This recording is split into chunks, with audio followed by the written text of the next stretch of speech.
Baja Castillo, mi persona Kelly Miranda Cervantes.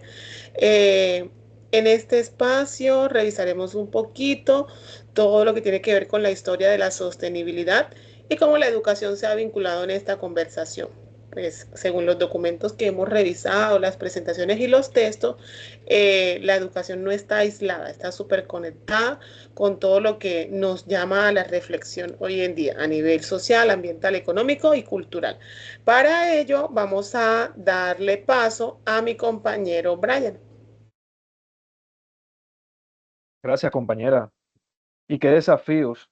De hecho, una de las fuentes que nos deja claro es la cápsula de Ravelo.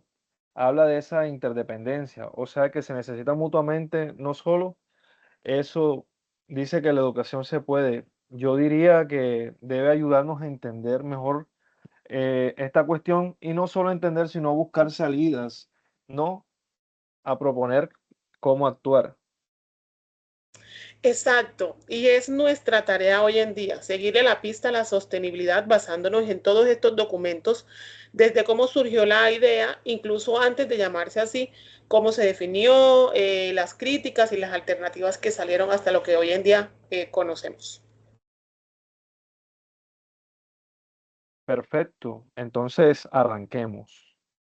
Por el principio, si nos remitimos a los años 40, en esta época se nos habla de sostenibilidad, sino de desarrollo. Las fuentes nos recuerdan ese modelo donde los únicos que eran importantes era la economía y que creciera y que si la economía iba bien, todos iban bien.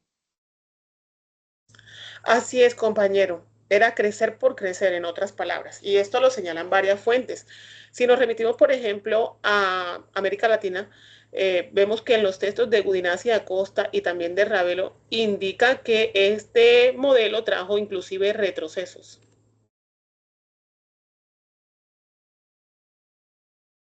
Entiendo. Entonces sigo sin entender cuándo empieza a surgir una crítica que se apunta a lo que hoy llamamos sostenibilidad. Pues las fuentes nos llevan a los años 70, específicamente hacia el año 1973, como podemos observar en la línea de tiempo que estamos viendo en pantalla. En ese tiempo aparece un nombre clave que es Ernest Schumacher, quien en una publicación titulada Lo pequeño es hermoso utilizó por primera vez este término.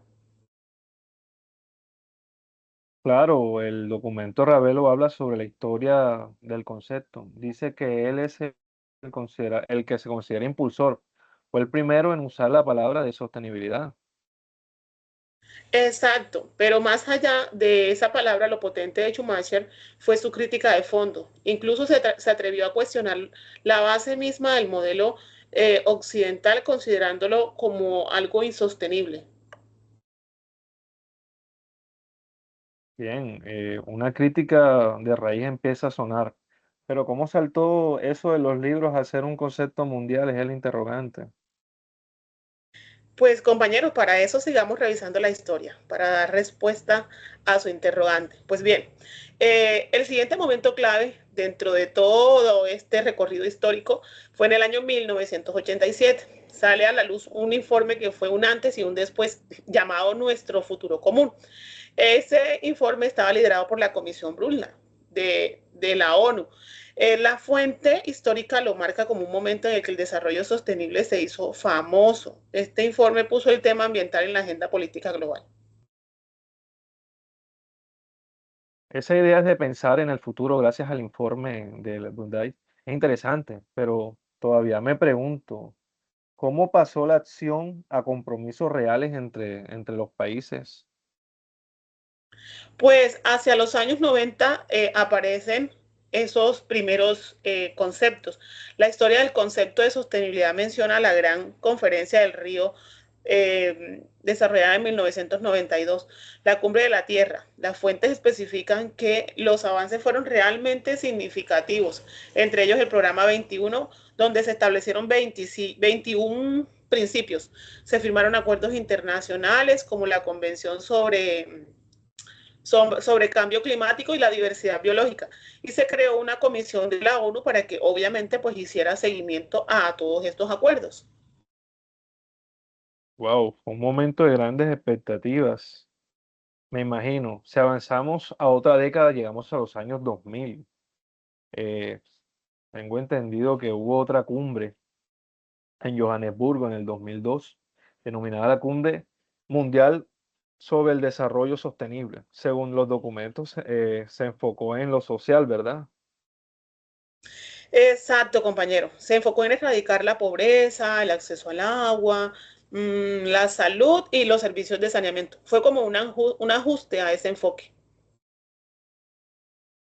Sí, pareciera que allí se reforzó la idea de que la sostenibilidad no es solo cuidar el planeta, sino a la gente. Las cuestiones sociales son de igual de importantes. Exacto, compañero. Pero mientras eso sucedía a nivel global, pues nosotros no podemos desligarnos de nuestra realidad. En América Latina, por ejemplo, se hablaba de otro concepto muy escuchado hoy en día que tiene que ver con el buen vivir.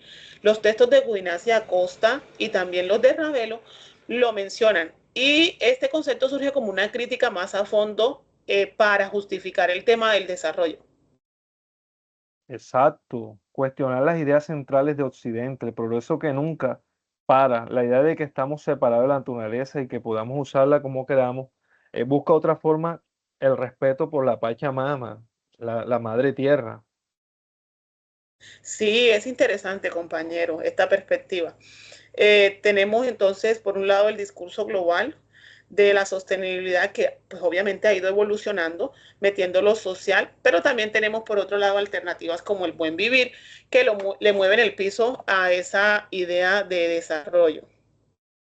En todo esto, pregunto, ¿dónde entra la educación de forma clara ante esta situación? Pues compañero, es precisamente Ravelo quien hace esta conexión. En su cápsula, recuerdo que, por ejemplo, cita a Freire, no sé si sabe, el pedagogo brasileño, muy conocido por su texto Pedagogía del Oprimido, donde expresa que educar no es solo pasar información para que se adapte a la gente, no, sino que debe ser una educación más liberadora, una educación que crea conciencia crítica sobre todo y que ayude a cambiar la visión del mundo.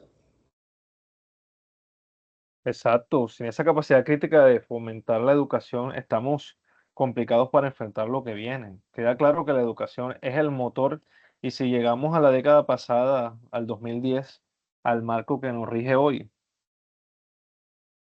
Claro que sí. Pasemos entonces al año 2015. Por ejemplo, la ONU en este año aprobó la Agenda 2030 para el Desarrollo Sostenible. Como dice la fuente histórica y la presentación sobre Colombia, esta agenda tiene 17 objetivos y 169 metas específicas. Abarca todo, desde la educación hasta la paz y la justicia. Sí, cuenta que ya en el 2015, con un decreto de 208, Colombia creó una comisión de alta coordinación para el tema de la ODC en el país, para que participen varios ministerios y que el gobierno actúe de forma coherente ante estas circunstancias.